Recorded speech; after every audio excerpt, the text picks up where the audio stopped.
বিসমিল্লাহ, মাশাল্লাহ। আজ 50 দিনে আমার কপির প্রথম হারভেস্ট। মাশাল্লাহ, ভালো ফলন হয়েছে। সবাই দোয়া করবেন। আসসালামু আলাইকুম প্রিয় কৃষক ভাই বন্ধুরা। আজকে আপনাদের মাঝে আমি একটি ভিডিও শেয়ার করব। সেটা হচ্ছে গিয়া কপির বীজতলা থেকে শুরু করে কপি লাগানো ও পরিচর্যা ও হারভেস্ট। তাহলে সম্পূর্ণ ভিডিও দেখতে থাকুন। এখন আমি মাটিটা প্রস্তুত করতেছি। মাটিটা কোপা নিচ্ছি। এখন কিছু জৈব সার দিছি, এখন কিছু রাসায়নিক সার হালকা দিলাম। দেওয়ার পর কোপাবো, মাটিটা সুন্দর করে সাইজ করবো। করার পর এইটা মধ্যে ভালো বাইরে সোজা করলাম। করার পর এখন পলিথিন দিয়ে ভালো করে ঢাকবো, কালো পেপার দিয়ে ঢাকার পর মাটিটা শোধন হবে। শোধন হওয়ার পরে আমরা এখানে বীজ রোপণ করবো। এখন আমি ভালো করে ডাকতেছি, ডাকা শেষ। আমরা এখন ভালো করে ডাকলাম। আবার আসলো 15 দিন পর আমি আসি। আসার পর দেখি মাটিটা শোধন হয়েছে কিনা। মাটিটা শোধনের জন্য আমরা কিভাবে বুঝবো, সেটা হচ্ছে গিয়া ওই দেখেন, গাছটা হলুদ হয়ে গেলে আগাছাটা মনে হয় বলতে এটা শোধন হয়েছে, মাটিটা শোধন হয়েছে। এখন আমরা বীজটা এই যে কিছু বেগুনের বিচি সাইডে ভালাবো অল্প হালকা।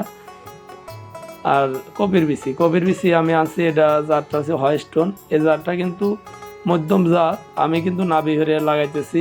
সবাই দোয়া করবেন যে কি অবস্থা হয়, কি ভালো নয়। তা এটা আমি গ্যাসেবার লাগাইছিলাম, ভালো নয়।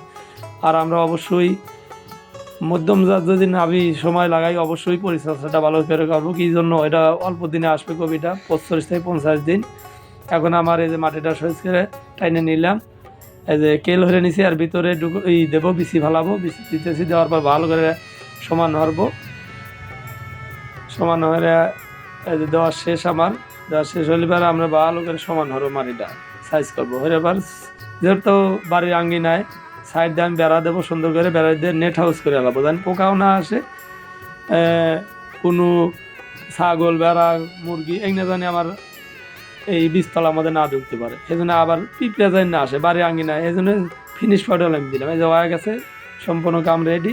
এখন কিনা আমার বীজতলা সম্পূর্ণ প্রস্তুত। বীজ ফালানো থেকে শেষ। এখন আমি এলাম, বীজ এই চারাটা হয়ে গেছে। মাঝখানে আমাদের দেখাতে পারি নাই। এখন আমি চারাটা উঠাতেছি, মূল জমিনে নিয়ে যাব। এই যে মূল জমিনে আইলাম। এখন আমি এটা হচ্ছে গিয়ে গোড়াটা ছত্রাকনাশকে ধুইতেছি। দরবার চারাটা আমি এখন রোপণ করব। চারাটা রোপণের জন্য এই যে আমি গেলাম, আরও বাইরে লাগাইতেছে। চারাটা কিন্তু একাতে ওইদিকে 18 ইঞ্চি, এদিকে 24 ইঞ্চি। আর চারাটা ভালো করে পুঁতে দেব। এখন আমরা দেখেন চারা লাগান সম্পূর্ণ কমপ্লিট আমার। এখন আমরা যাব সামনের পরিচর্যায়। 20 দিনে আমরা পরিচর্যা আগাছা মুক্ত করে সার দিলাম। সার দিয়ে ভালো করে মাটি দিলাম। মাটি আনার পর সম্পূর্ণ কমপ্লিট। এখন 30 দিন বয়সে দেখেন কত সুন্দর হয়েছে। 35 দিনে একটা ছত্রাকনাশক দিলাম। এখন আমার গাছটা 45 দিন, দেখেন মোটামুটি ভালো। এখন 50 দিন বয়স। আজ আমি হারভেস্টে আছি, প্রথম হারভেস্টে। মাশাল্লাহ, হারভেস্টও করলাম। এই দেখেন অনেক সুন্দর হয়েছে। যেহেতু শর্ট টাইমের কপি, গড় ওজন 800 গ্রাম 900 গ্রাম হয়েছে। মাশাল্লাহ, অনেক সুন্দর হয়েছে। কেন একটা ফসল হতে কিন্তু অনেক পরিচর্যা, অনেক পরিশ্রমের মধ্যে আপনাদের আমি দেখালাম, সব প্রক্রিয়া দেখালাম। আসলে সম্পূর্ণ কাজ দেখাতে পারি না, এই জন্য দুঃখিত। এইভাবে সবাই পরিচর্যা করবেন।